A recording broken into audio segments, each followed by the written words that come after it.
The morning after I found the couple's only resort booking under her email, I went for my usual 5 a.m. run, came home, made her coffee, kissed her goodbye, and started planning the most methodical revenge operation I'd ever executed. And in 6 years of Army intelligence, I'd executed a lot. If you got time, and maybe something to drink, settle in. This one's heavy, it's messy, and it doesn't have the kind of ending you see in movies. But it's real. And if you've ever been betrayed by someone you trusted completely, you'll probably understand why I did what I did. Here's what you need to know up front. I was married for 5 years to a woman I thought was my person. We met right after I got out of the Army. I was 26, dealing with PTSD, trying to figure out civilian life. She was patient, kind, made me feel normal when nothing else did. We got married, built a life, talked about kids. And then in March of 2024, I discovered she'd been cheating on me for 18 months with a doctor from her hospital. But that's not even the worst part. The worst part was what I found buried in her deleted emails. Proof that she'd gotten pregnant 6 months earlier and terminated it without telling me. Because she didn't know if it was mine or his. So, yeah, I used every skill I learned in military intelligence to systematically destroy both their lives. Some days I think I went too far. Most days I don't. Either way, here's what happened. Let me take you back to the beginning, because you need to understand what I thought I had before I tell you what I lost. Jennifer and I met in 2019. I'd just gotten out of the Army after 6 years, 4 of them as an intelligence analyst, 2 deployments to Afghanistan, honorably discharged with a PTSD diagnosis that I was still figuring out how to manage. She was 25, just started working as an administrator at Phoenix Memorial Hospital. We met at a coffee shop in Tempe. She was reading a book. I was desperately trying to look like a normal person and not a veteran who jumped at loud noises. She saw me flinch when someone dropped a tray, and instead of looking at me like I was broken, she just smiled and said, "Rough morning?" Something about that, the way she didn't make it a big deal, made me want to know her. We talked for 3 hours. She asked about the military, actually listened to my answers, didn't treat me like a charity case. A week later, we went on our first real date. A year after that, June 2020, we got married in a small ceremony during COVID. Just immediate family, nothing fancy. She used to joke that we got the pandemic special discount on our wedding. Those early years were good, really good. I was building my cybersecurity consulting business, working from home, finally feeling like I had a purpose, beyond the military. Jennifer was climbing the ladder at the hospital, scheduling coordinator, then department administrator. We lived in a modest apartment in Tempe. Nothing special, but it was ours. We'd cook dinner together, watch terrible reality TV, talk about our future, kids maybe. Eventually, she'd say, when I get promoted and we're more stable. By early 2024, we'd move to a nicer house in Scottsdale. My business was doing well. I was making decent money doing penetration testing for companies, all remote work. Jennifer got her promotion to full department administrator, managing surgical schedules and logistics. On paper, we were living the suburban dream. 2 incomes, nice house, stable life. But something had shifted, and I'd been too stupid or too trusting to see it clearly. My days had a rhythm that kept me sane. Every morning at 5 a.m. I'd go for a run. 3 miles, same route, rain or shine. It was part PTSD management, part discipline from military training. I'd come home, shower, start work by 7 a.m. from my home office. Since I worked remotely and Jennifer left for the hospital by 6:30 a.m., I'd usually handle the household stuff, grocery shopping, cooking dinner, basic cleaning. I still saw my VA therapist, Dr. Foster, once a month. She was in her 60s, no nonsense, kept me grounded when my head got messy. And every Thursday I'd meet my buddy Brandon for beers at the bar near his place. Brandon and I served together. He got out the same time I did. Married with 2 kids now, living the family life I thought I'd have. Here's what I told myself our marriage looked like in those final months. Friday nights, I'd cook something nice. We'd watch Netflix. She'd complain about hospital drama, scheduling conflicts, difficult surgeons, the usual work stress. I'd listen, be supportive. Then I'd try to initiate intimacy, and she'd be exhausted from work. That was happening more and more. Maybe once a month we'd actually have sex, and even then it felt perfunctory, like she was checking a box. Sunday mornings I'd make pancakes, read the news, and she'd be on her phone the entire time, texting what she said was the work group chat. I noticed. Of course I noticed. But I told myself she was stressed about her promotion, that hospitals were demanding, that marriage goes through phases, and this was just a rough patch. I told myself a lot of things that turned out to be bullshit. About 6 months before everything exploded, this would have been September 2023, Jennifer came home one evening and was just different, quiet, distant. I asked if she was okay, and she snapped at me. Then, a few days later, I brought up kids again. I was 31, she was 30. We'd been married almost 4 years. I was ready. She absolutely lost it. "I'm not ready, Eric. Stop pressuring me. Why can't you just accept that?" I felt like I'd been slapped. I backed off, felt guilty for even asking. She went to a weekend work conference in Tucson alone that same week. When she came back, she was even more detached, less affectionate. It was like she'd built a wall between us, and I couldn't figure out why. I know now, obviously. That Tucson trip was when she had the abortion, but I'm getting ahead of myself. January and February of 2024, the cracks got wider. She started working late, 2 or 3 nights a week, coming home at 9 or 10 p.m. When I offered to bring her dinner at the hospital, she'd say she was too busy. She'd just grab something. Her phone became her most prized possession. She'd take it to the bathroom, keep it face down on the counter, basically guard it like classified intel. My military instincts were pinging. Something was wrong. But every time I thought about confronting her, I'd hear this voice in my head saying, "You're being paranoid. This is your wife, not an enemy combatant. Stop seeing threats that aren't there." Brandon noticed something was off. One Thursday in February, we're having beers, and he says, "Dude, you seem like shit. Everything okay with Jennifer?" I lied. Said, "Yeah, just work stress. We're both busy." He didn't believe me. Gave me this look that said, "I know you're full of it." But he let it drop. Late February, Jennifer dropped the bomb. Spring break trip with her college friends. She came home all excited, said she and 3 girls from college, Melissa, Kara, and Amanda, were doing a spa retreat in Sedona, Arizona. 5 days, mid-March. I'd met these women maybe twice in the 5 years we'd been together. They weren't close friends, but Jennifer sold it hard. "We all need to reconnect," she said.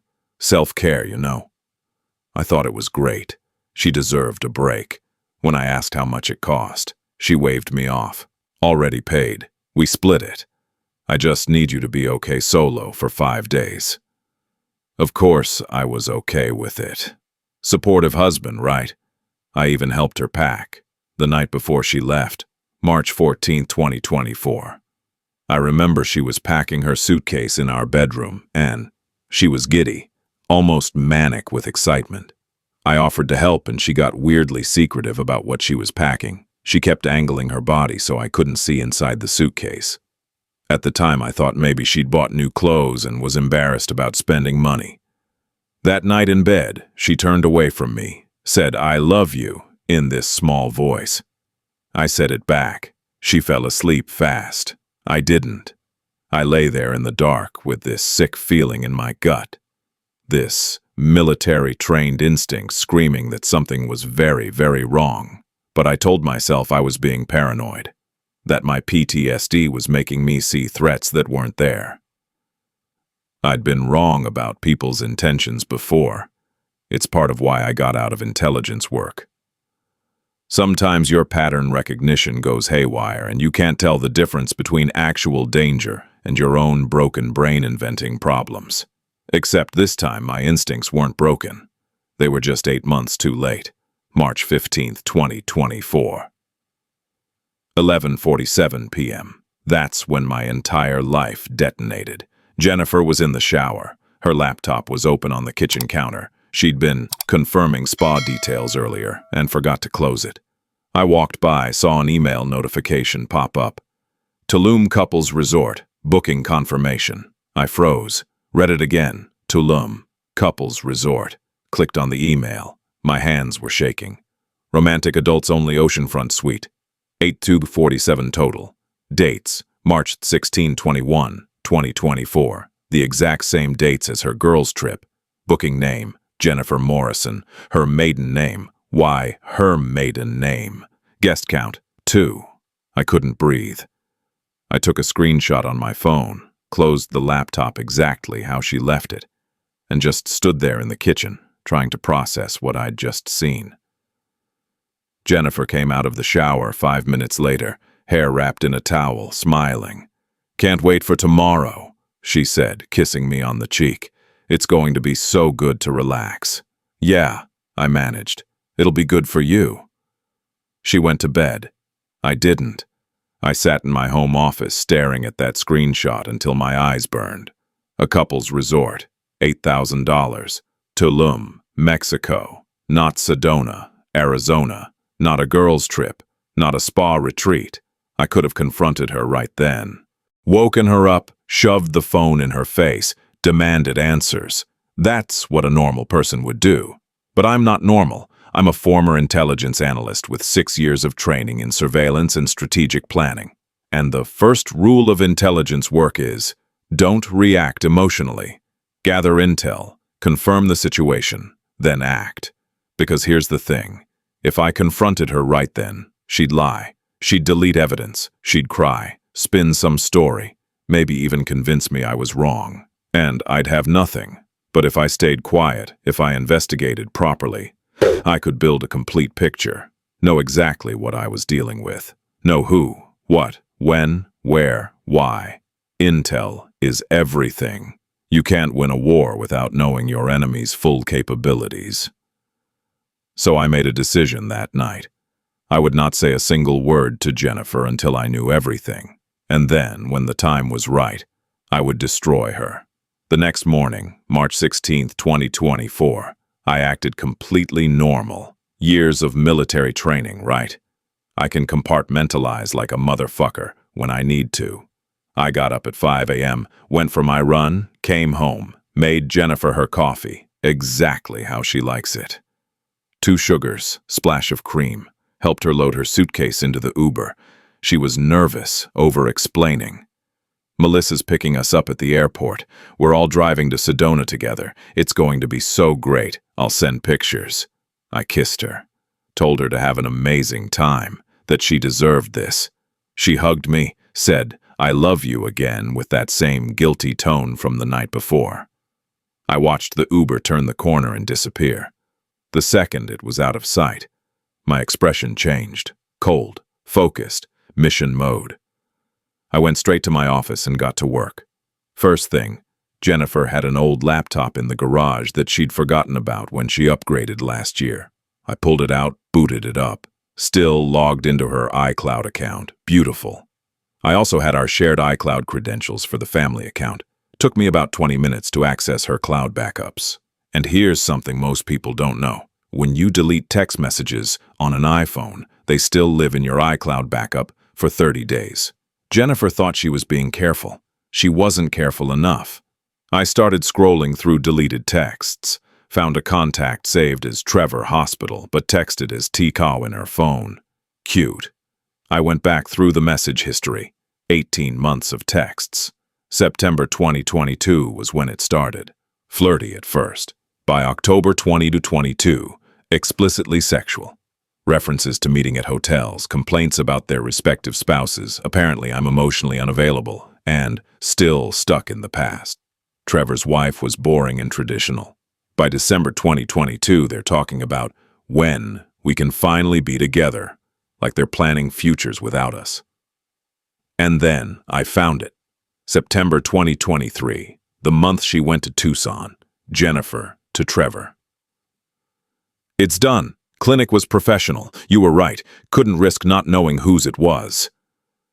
Trevor's reply, "You did the right thing. This isn't the time. When we're together, we'll do it right." I read that exchange 3 times. Then I walked to the bathroom and threw up. She was pregnant 6 months ago. And she terminated it because she didn't know if it was mine or his. All those times I'd asked about kids, all those times she'd said she wasn't ready. She was lying. She'd already been pregnant, with either my child or her affair partner's child. And she'd ended it without telling me it even existed. I sat on the bathroom floor for maybe 20 minutes, just staring at the wall. Then I called Brandon. "I need you to come over. Don't tell anyone, just come." He must have heard something in my voice because he was there in 15 minutes. Found me in my office, holding a beer I hadn't opened. Eyes probably red from crying or rage or both. I showed him everything. The resort booking, the texts, the abortion message. "Holy shit," Brandon said. "He's seen combat. He doesn't shock easy. But this shocked him. Dude, I'm so sorry. What are you going to do?" I looked at him. "I'm going to destroy them, methodically. But first, I need to know everything." For the next 3 days, I conducted the most thorough intelligence operation of my life. I hired a private investigator, guy named Marcus, former Marine, works discreetly. Gave him Trevor's name and Jennifer's Tulum resort booking. Told him to get photos if possible. I audited every joint bank account and credit card we had. Found a pattern. $300 to $500 charges every 2 or 3 weeks for the past year. Nice restaurants on nights she said she was working late. Hotel rooms in Scottsdale. She'd charge them to her personal card. Thought I wouldn't notice. A jewelry purchase in December 2023 for $200. I never saw her wear any new jewelry. Must have been for him. Total financial deception. Roughly 15 grand over 18 months. Our money. Money I'd earned. Money we were supposed to be saving for our future. For the kids we'd never have. Because she'd already aborted the one pregnancy she did have. Then I deep dived on Trevor Harrison. LinkedIn said he was an orthopedic surgeon. Went to Stanford for med school. Prestigious career. His public Instagram was all hospital photos. Posed surgery team shots. The professional image. But I found his personal Instagram. Not linked to the hospital. Posted 2 months ago. Photo of an expensive engagement ring. Caption, "Bought this for someone special." Comments from friends congratulating him. I dug deeper. Found an engagement announcement in a local Phoenix magazine from February 2024.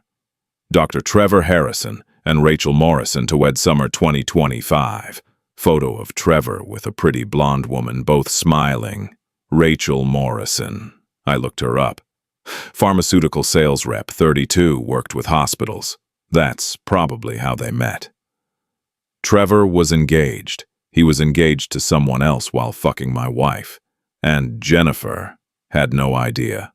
I sat back in my chair and actually laughed. Dark, humorless laugh. This motherfucker was playing both of them. Cheating on his fiancée with my wife. Probably telling Jennifer whatever bullshit story she needed to hear to keep her hooked. By March 19th, I had everything. Resort booking proof. 18 months of text messages. Abortion evidence, financial records showing $15,000 in affair-related spending from our joint accounts.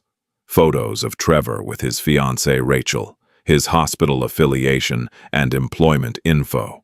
I created a dossier, literal manila folder, military style, tabbed sections, timeline, digital evidence, financial evidence, medical records, Trevor's other relationship.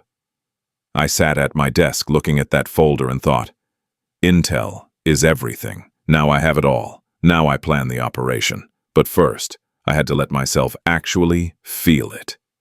And that's where everything got dark. March 20th afternoon. The PI sent me an encrypted email.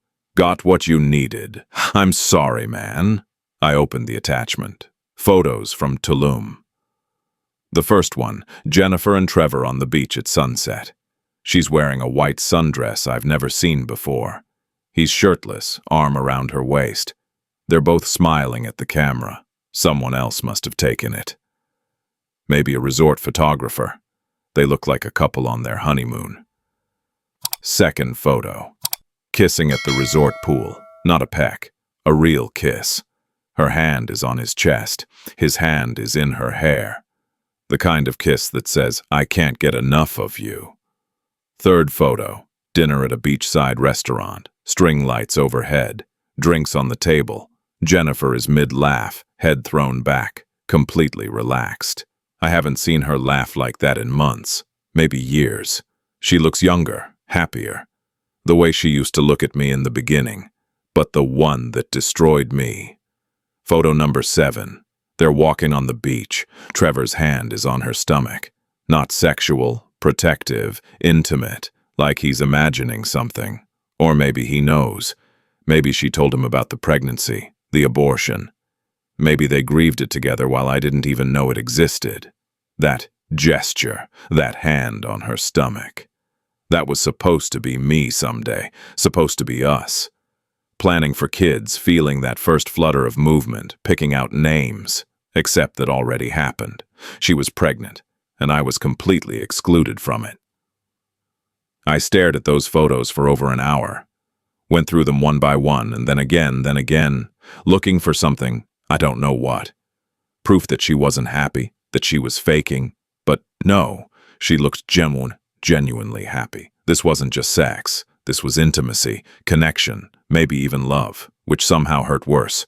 I paid the PI, deleted the email thread, backed up the photos in 3 separate encrypted drives. Then I called Dr. Foster's office and said I needed an emergency appointment. Her receptionist heard something in my voice because she squeezed me in that afternoon. I normally keep it together in therapy. Dr. Foster is used to my steady, analytical approach to problems.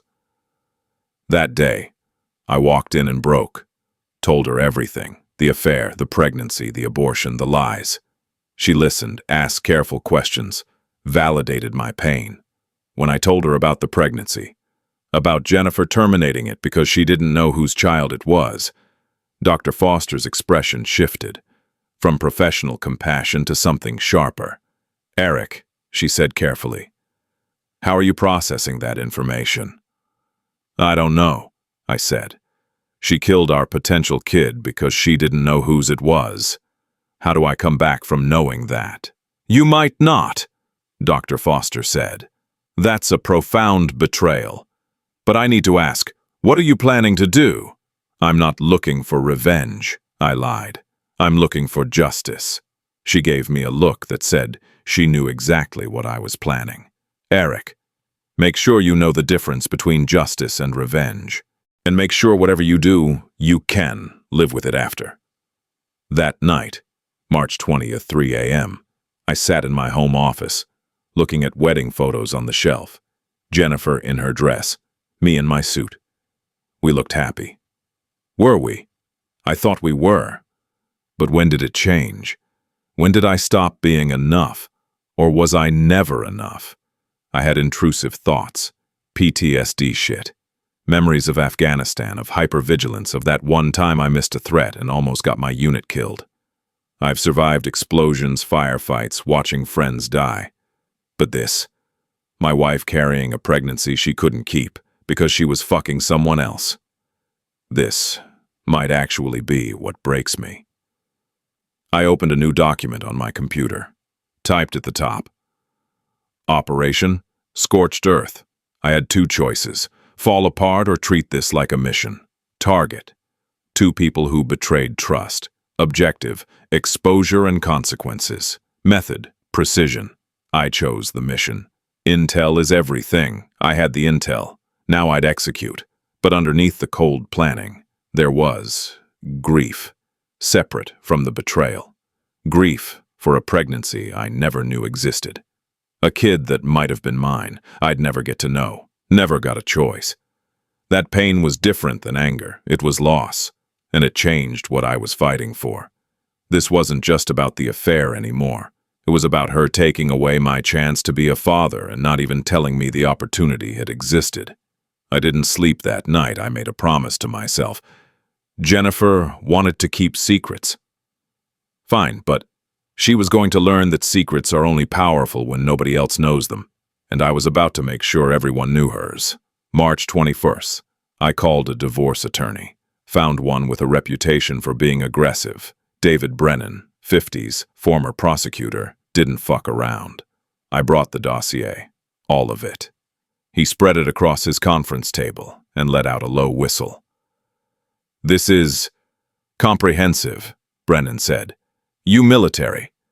"Army intelligence," I said. "I'm thorough." He reviewed everything, the texts, the financials, the timeline. "This is a slam dunk," he said. "Arizona is a no-fault divorce state, but infidelity affects asset division and alimony, especially when she spent marital funds on the affair. Judges hate that. What are you looking for?" "I want to file immediately, today, while she's still on vacation with him." Brennan raised an eyebrow. "Aggressive. I like it. You want her served when she gets back." "I want papers ready the second she walks through our door," I said. "And I want every legal advantage I can get." We built the strategy. File for divorce immediately, citing infidelity and financial misconduct. Petition for reimbursement of the $15,000 in marital funds she spent on the affair. I wanted the house. My income had paid most of the mortgage anyway. I moved my income to a separate account that day. Canceled her access to joint credit cards, left just the checking account with minimal balance. Froze joint savings through the attorney. While Brennan prepared paperwork, I worked on the other fronts. I researched Phoenix Memorial Hospital's ethics policies, publicly available on their website. Found the relevant section. Staff relationships must be disclosed to HR. Administrator-level employees who fail to disclose relationships with medical staff may face disciplinary action up to and including termination. Jennifer never disclosed. I confirmed this by calling hospital HR anonymously, asking about their relationship disclosure process. The woman on the phone walked me through the policy. Helpful, really. I drafted an anonymous complaint to hospital HR, kept it factual, no emotion.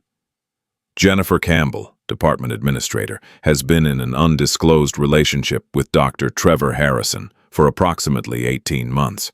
This violates Section 4.3 of Hospital Ethics Code. Attached proof. Screenshots of texts, appropriately redacted. Hotel bookings on nights she claimed to be working late. Scheduled the email to send March 23rd, 2 days after she got back, after divorce papers were served. Timing matters. Then I dealt with Trevor's fiancée, Rachel Morrison. I found her contact info through social media and the PI's report. Created an anonymous email account. Drafted a message. About Trevor Harrison, "I'm sorry you have to learn this way." Attached the Tulum photos, screenshots of texts between Trevor and Jennifer, timeline of their affair. Kept the tone respectful to Rachel. She deserved to know before she married a serial cheater. Scheduled to send March 23rd. I also identified Jennifer's close friends, Melissa and Kara, supposedly on the girls' trip with her. They'd been used as alibis. They deserved to know. Drafted messages. FYI, Jennifer wasn't with you in Sedona. She was in Tulum with Dr. Trevor Harrison. Here's the proof. She used you as cover. Scheduled for March 23rd. Everything timed to hit at once. Shock and awe. Overwhelming force on all fronts. Military doctrine. And then I disappeared. I realized I couldn't be home when Jennifer returned on March 21st. If I was there, I might lose my composure, might say something, ruin the plan. So I packed a bag, clothes, laptop, dossier copy, and booked a cheap hotel under cash. No credit card trail. Left a note on the kitchen counter. "Had to deal with something. Don't worry, I'm fine. See you in a week." Vague, unsettling. Would make her paranoid, but she couldn't reach me. I'd turn off my phone. This also gave me an alibi. I wasn't home, wasn't threatening, just gone. Divorce papers would be served by a process server at her workplace on March 22nd or 23. Before I left, I walked through the house one last time. 5 years of marriage. 5 years of thinking this was my life, my future. I took off my wedding ring, set it on the kitchen counter next to the note. Thought, 5 years. I gave her 5 years of loyalty, patience, love. She gave me lies. I drove to the hotel, checked in, turned off my phone, slept better that night than I had in weeks. Not because I wasn't hurting, I was, but because I finally had control over something. Jennifer thought she was coming home to her normal life, her oblivious husband, her neat little double life. She had no idea that while she was sipping margaritas in Tulum, I'd already burned her entire world to the ground. She just didn't know it yet. March 21st, 11:45 p.m. Jennifer's Uber dropped her off at our house. I wasn't there, obviously, but I can imagine it. Tanned, relaxed, suitcase full of souvenirs and lies. She probably called out for me. "Eric, babe, I'm home." Silence. Found my note. Had to deal with something. "Don't worry, I'm fine. See you in a week." She must have been confused. Called my phone, straight to voicemail. Texted me. No response. I picture her standing in the kitchen. Panic starting to creep in. This wasn't like me. I always answered. She probably texted Trevor. "Home now. Eric left some weird note and disappeared. Think he knows?" Trevor would have told her she was paranoid. No way I knew. I was just busy with work stuff. Jennifer would have half believed him. But that little seed of doubt was planted. Good. March 22nd, 9 a.m. Jennifer was back at work. Phoenix Memorial Hospital, back at her desk after vacation. A coworker probably asked how Sedona was. Jennifer would have lied smoothly. "Amazing. So relaxing." That's when the process server arrived. "Jennifer Campbell." She would have said yes. "You've been served." Divorce petition from Eric Campbell. Grounds: infidelity, financial misconduct, irreconcilable differences. Attached: 20 pages documenting everything, financial evidence, timeline. And this line: petitioner has evidence of respondent's extramarital affair with Dr. Trevor Harrison, including but not limited to text message records, hotel bookings, and joint vacation to Tulum, Mexico. March 16, 2024. Jennifer's world imploded, right there in her office. She locked her door, tried to call me. Voicemail. Called Trevor. He was in surgery. Her hands were shaking. How much did I know? Everything, Jennifer. I knew everything. She left work early. Told her boss she was sick, which wasn't a lie at that point. Drove home, searched the house for me. Found my clothes mostly gone, toiletries gone, wedding ring on the counter where I'd left it. She probably stood there holding that ring for a long time. 5 years. Gold band, inscription inside. Always E. Not anymore. She called her parents. I can imagine the conversation. "Mom, Eric filed for divorce. I don't know why. He's being crazy." Her voice shaking, playing the victim. Martha Morrison, her mom. "What? You two seemed fine at Christmas. What happened?"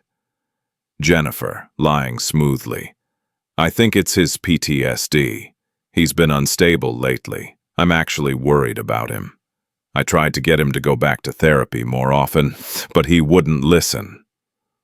Throwing my PTSD in my face, using my mental health struggles as cover for her own bullshit. That part made me angrier than almost anything else when I heard about it later. Her mom bought it, of course. Offered to drive down from Flagstaff. Jennifer said, "No, not yet, let me figure this out first." Then she group texted her friends, Melissa, Kara, Amanda. "Eric filed for divorce out of nowhere. I'm completely devastated. I don't understand what happened." They responded with support. "OMG, what? We're here for you. Do you need us to come over?" All the sympathy for poor Jennifer, whose husband suddenly lost his mind. They didn't know yet, but they would. Less than 12 hours later, they'd know exactly what happened. March 23rd, Haradamwam. The email bombs dropped, all scheduled, all timed, all precise. Military timing. The anonymous HR complaint. hit Phoenix Memorial's ethics inbox at 8:02 a.m. The HR director, Susan Chen, opened it during her morning email review, read it twice, pulled up Jennifer Campbell's employment file, cross-referenced with Dr. Trevor Harrison's records. By 9:15 a.m., Jennifer was getting a meeting request from HR. Please come to conference room B at 2 p.m. today regarding an urgent personnel matter. Jennifer would have panicked seeing that email. She probably tried calling Trevor again. He was in surgery all morning, orthopedic reconstruction, couldn't answer. She was alone with her spiraling thoughts. What did they know? How much did they know? Was this Eric's doing? Yes, Jennifer, it was. 2 p.m. Jennifer walked into that conference room. Susan Chen was there with an ethics committee rep, a guy named David from legal. They had printouts, lots of printouts. Jennifer, Susan started, professional but cold. We've received a complaint regarding an undisclosed relationship with Dr. Trevor Harrison. Our records show you've been employed here for 9 years. In that time, did you ever disclose a romantic relationship with any medical staff? Jennifer stammered. We weren't. It's complicated. It's actually very simple, David from legal said. Hospital policy requires administrators to disclose relationships with medical staff. Section 4.3 of our ethics code. You signed acknowledgement of this policy at every annual review. Did you have a relationship with Dr. Harrison? Jennifer tried to hedge. We were friends. We worked together. Susan slid a paper across the table. Screenshot of a text message.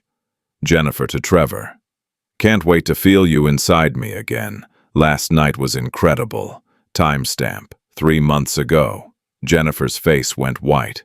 We have 18 months of documentation, Susan said. Hotel bookings on company credit cards filed as business expenses. That's fraud, by the way. Text messages retrieved from the hospital server backup. You used hospital Wi-Fi to send them. And this. She slid another paper. The Tulum resort booking. You took 3 PTO days claiming family emergency last week.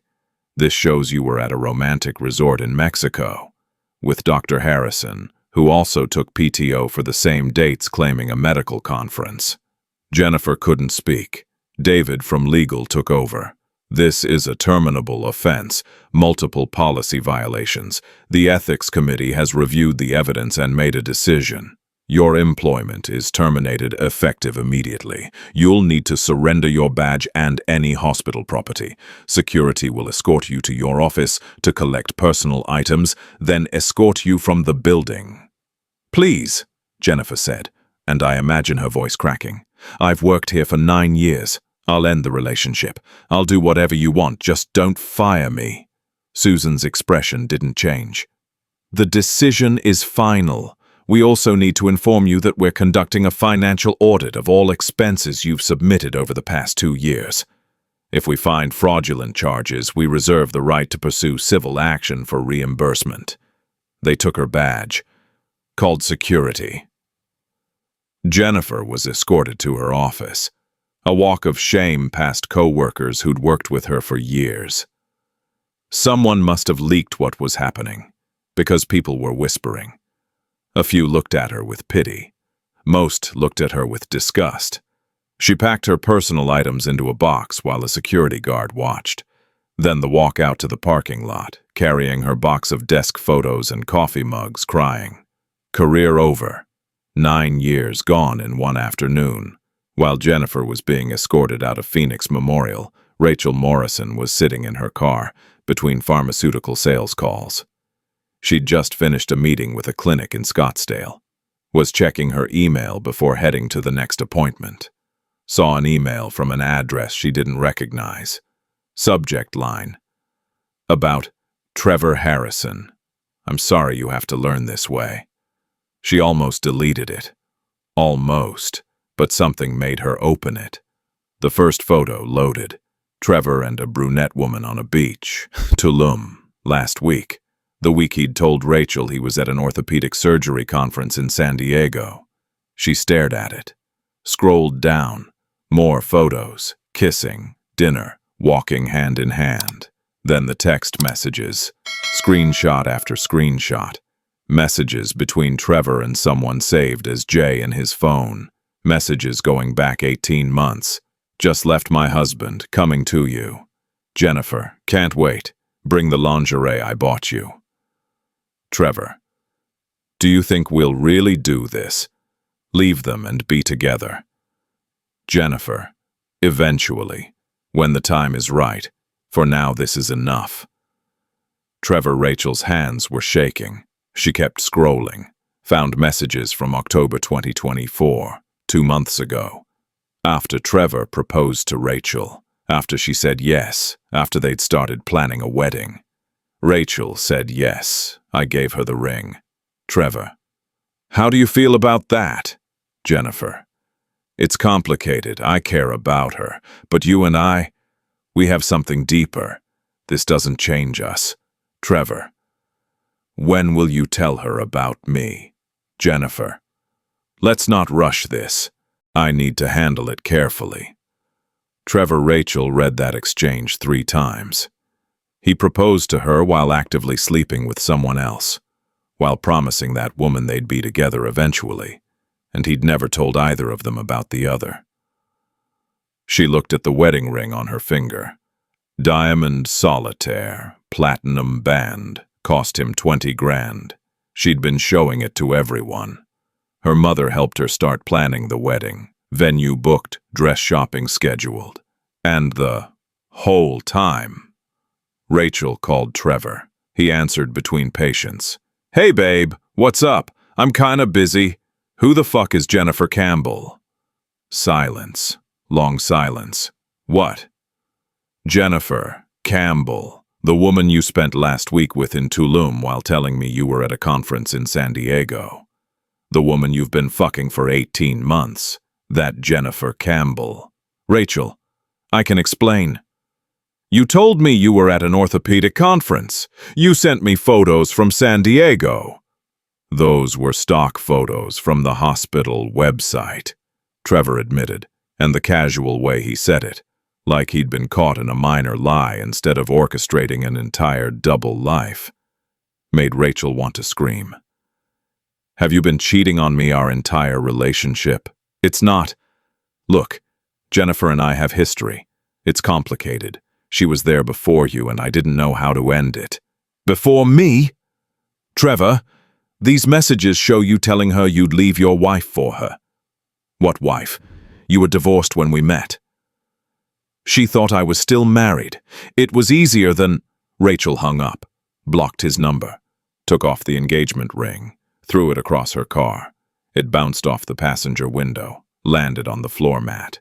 She sat there crying for 20 minutes. Then she called her mom, told her to cancel everything. Venue, dress appointments, all of it. Wedding was off. Then Rachel did something that probably hurt Trevor more than losing her. She worked in pharmaceutical sales, knew everyone in the Phoenix medical community. By 5 p.m. that day, she'd sent that email to 12 other women in medical sales, nursing, hospital administration. Women who networked, who gossiped, who knew people. Subject line, PSA, Dr. Trevor Harrison is a serial cheater. Proof attached. By the next morning, Trevor's name was toxic in Phoenix healthcare circles, and Jennifer's friends, Melissa, Kara, Amanda, all got texts. FYI, Jennifer wasn't with you last week. She was in Tulum with her affair partner. She used your friendship as a cover story. Proof attached, they group texted Jennifer, furious. You used us as alibis, we defended you. Jennifer's phone exploded with angry messages. In less than 24 hours, job gone, friends gone, Trevor's engagement imploded. Trevor got pulled into his own hospital board meeting. Not fired, surgeons are too valuable, but removed from administrative roles. Reputation trashed. His fiancée spreading word in the Phoenix medical community that he was a cheater. Social standing demolished. Jennifer sat at home that evening, reeling. Her parents called. Someone, I'd sent them evidence too, had shown them photos of Jennifer with another man in Mexico. Her father was heartbroken. Her mother said, "Don't call us until you figure out how to make this right." Click. Jennifer tried calling Trevor. He was cold. "My fiancé left me. My reputation is destroyed. This is your fault. Don't call me again." He hung up. She realized. He'd used her too. He was never leaving Rachel. Jennifer was just a side piece who got too complicated. March 24th. Brennan called Jennifer with settlement terms. "My client wants this expedited. 30 days. Jennifer demanded to speak to me. Brennan said I wasn't interested. Jennifer accused me of sending those emails. Brennan said, "My client compiled evidence and shared it with relevant parties. If you'd like to discuss this in court, we can review all your text messages as exhibits." She had no leverage. Brennan laid out the offer. "I keep the house. She takes her car and belongings. No alimony. Joint debt split 50-50. She reimburses the $15,000 in marital funds spent on affair. Jennifer didn't have 15 grand. Brennan said, "Then we go to court and let a judge decide." March 25th, I returned home. Jennifer had moved out. Lawyer probably told her to leave. The house was empty. Traces of her life removed. It felt strange. Victory, but hollow. Brandon came over. "You did it, man. She's fucked. Trevor's fucked. You won." "Yeah," I said. "I won." I sat in the living room where our wedding photo used to hang, stared at the empty wall. Intel is everything. I'd had all the information. Executed perfectly. Every target hit. Mission accomplished. So why did I still feel like I lost something? Over the next month, I watched the fallout unfold. Jennifer took a receptionist job at a dental office. Huge demotion. A third of her previous salary. She was blacklisted in Phoenix Hospital administration. Word spreads fast in professional circles. Her parents were still barely speaking to her. Her friend group had imploded. She posted vague things on Instagram. "Going through a hard time, learning who my real friends are." Barely anyone responded. Trevor kept his surgeon position but was miserable. Colleagues treated him coldly. Nurses requested different assignments. Rachel's friends made sure every woman in the Phoenix medical scene knew he was a serial cheater. He was undateable. I should have felt satisfied. I'd done exactly what I set out to do, and destroyed them both. But instead I felt heavy. I saw a Facebook post from Jennifer's mom. "Praying for strength during family struggles. God grant us wisdom." I'd caused that. Her parents were suffering because their daughter's life was ruined. Brandon mentioned he'd heard through hospital connections that Trevor told Jennifer to kill herself when she tried to call him. I felt sick. He said, "What?" Brandon shrugged. "Dude, Trevor's a piece of shit. You already knew that." But I'd connected Jennifer to Trevor.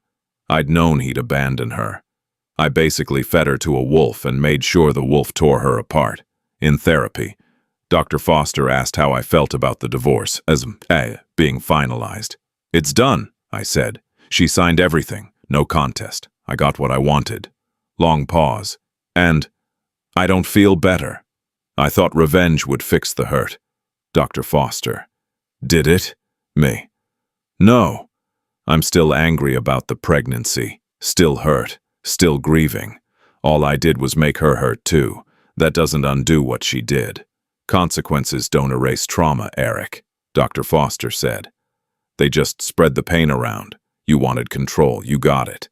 But now you have to decide, do you keep holding on to this anger, or do you let it go?" I started cleaning out closets one day in April. Found an old box. Inside, a pregnancy test Jennifer bought 2 years ago when we were briefly trying for kids. Test was negative from 2021. I held it thinking about the pregnancy in 2023 she never told me about, and I finally let myself mourn it properly. Not in rage, just in grief. I sat on the bedroom floor and cried for the child I'd never have, the family that would never exist, the future I'd lost. This pain was separate from revenge. Destroying Jennifer's life hadn't fixed this. Nothing would. Late April, I got an email from Jennifer. Subject: I'm sorry. Body: Eric, I know you won't forgive me. I don't deserve forgiveness. I destroyed us. I lied about everything. The pregnancy.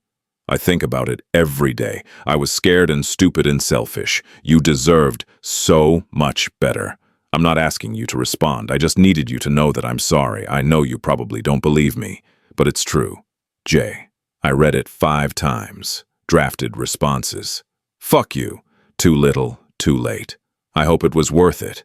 Deleted all of them. Finally wrote: Jennifer, I can't forgive you right now, maybe ever, but I hope you figure your life out. Don't contact me again. Sent it. Blocked her email. At my VA support group, another veteran shared his story. My wife cheated while I was deployed. I wanted to kill her, but I didn't. I just left.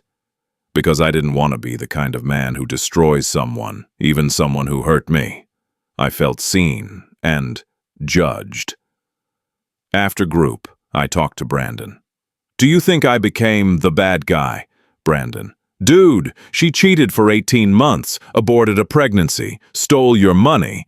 You didn't destroy her life. You exposed the life she'd already built on lies. Me. But I enjoyed it, planning it, executing it, watching her world burn. Brandon: So, she deserved it. Me. Maybe, but I don't like who I became while doing it. I was cold, ruthless. That's not who I want to be. One day in May, I ran into Jennifer at the grocery store. We both froze. She looked different, thinner, tired, no makeup. For 10 seconds, we just stared. I felt everything at once: anger, pity, grief, regret. Her eyes filled with tears. She mouthed, "I'm sorry," and walked away quickly. I didn't follow. Later, at home, I thought, she looks broken. I did that. She deserved it. But I still did that. I took inventory of my own losses. Marriage gone. Trust in relationships shattered. Belief that love is safe destroyed. My emotional health worse than before. Jennifer didn't just cheat on me. She changed who I am. And revenge didn't change me back. I realized I won the war, but I'm still wounded. Summer 2024, I focused on healing, increased therapy to twice a month, joined a veteran-specific divorce support group, met other guys whose military marriages ended in infidelity. One Marine, Tyler, said, "My ex cheated while I was in Iraq. I wanted revenge too. Did some of it, regretted some of it, but I'm here now and that's what matters." It helped, knowing I wasn't alone. I started redefining myself beyond soldier and husband. Who was I when I wasn't those things? I took up woodworking, built a bookshelf. Creating something with my hands was therapeutic. I adopted a dog from a shelter, German Shepherd mix I named Atlas. Trained him as an emotional support animal for my PTSD. He helped with the loneliness. My business flourished. Got a 6-month contract with a major Phoenix company. Work became something I controlled, something I was good at. Hired a part-time assistant, realized I'm competent, I'm skilled, I'm valuable. The marriage had made me doubt myself. Brandon hosted a barbecue. I was there with other veteran friends, laughing, real laughter. Brandon's wife, Sarah, pulled me aside. "I'm proud of you. You went through hell and you're still here." I teared up. I didn't think I'd get here. After everything, I thought I'd be broken forever. Sarah: "You're not broken. You're healing. There's a difference." Brandon convinced me to try dating apps. I reluctantly downloaded one. Went on a coffee date with a woman named Amy, 29, a teacher. It was fine, not electric, but fine. She asked why I was single. I was honest. Divorced. My ex cheated. It's recent. I'm probably not ready for this. Amy was kind. I appreciate the honesty. Maybe we can just be friends. We texted occasionally. Nothing romantic. I learned I'm not ready, and that's okay. In therapy, I finally addressed the abortion grief deeply. Dr. Foster: "You never grieved that loss properly. You went straight into revenge mode. Me. Because grieving felt weak. I needed to be strong. Dr. Foster. Grieving is strong. It's facing pain instead of deflecting it. I did grief exercises, wrote a letter to the child that never was, burned it, symbolic release. It didn't fix anything, but it helped me carry the loss differently. I stopped checking Jennifer's social media, stopped wanting to know how she was doing, told Brandon, I don't wish her well, but I don't want to keep wishing her harm either. I just want her to not exist in my life anymore. Brandon, that's healthy, man. One October morning, I was sitting on my back patio, Atlas at my feet, coffee in hand, sunrise, cool morning. I thought, I'm okay, not healed, not over it, but okay. I could think about Jennifer without rage now, just sadness. I thought about Trevor and felt nothing. My phone buzzed. New client inquiry. I smiled. Life keeps moving. So do I. Now it's winter 2024, 10 months since the divorce. Here's where everyone ended up. Jennifer is still working that receptionist job, living in a small apartment, struggling financially. I heard through a mutual acquaintance that she's in therapy, trying to rebuild. Her parents reconciled with her slightly. Still strained, but talking. She's alone, low profile. I don't take pleasure in her suffering anymore. But I don't feel sorry for her either. Trevor still has his surgeon job. Hospital couldn't afford to lose him. But his social life is destroyed. He's known as that cheating doctor. His dating life is a disaster. Women Google him, find the scandal, ghost him. Professional respect is diminished. He got away with it professionally, but not socially.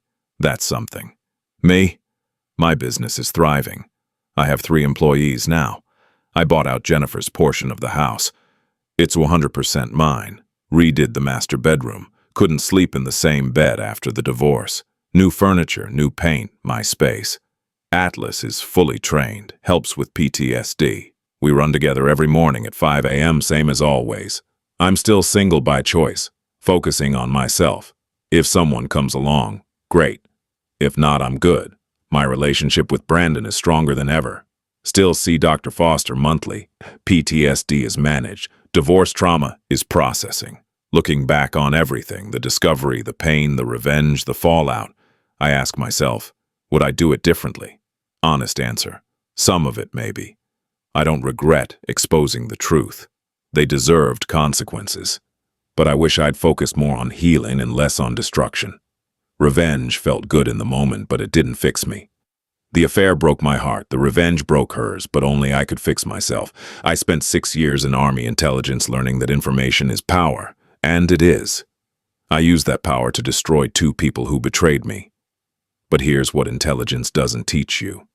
Knowing everything doesn't mean you'll feel better. It just means you'll know exactly why you're hurting.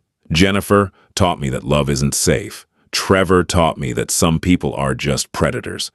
The divorce taught me that I'm stronger than I thought. And therapy taught me that healing isn't about winning. It's about letting go. Intel is everything, but so is wisdom. And wisdom is knowing when to stop fighting and start living. I'm sitting in my home office right now, same room where I planned everything. The dossier is still in my safe. I keep it, not as a trophy, but as a reminder. This is what happens when trust breaks. Atlas walks in, puts his head on my lap. I scratch his ears. You know what, buddy? I think we're gonna be okay. Then I close my laptop, turn off the light, head to bed. I didn't get a happy ending, but I got an honest one, and after everything, that's enough.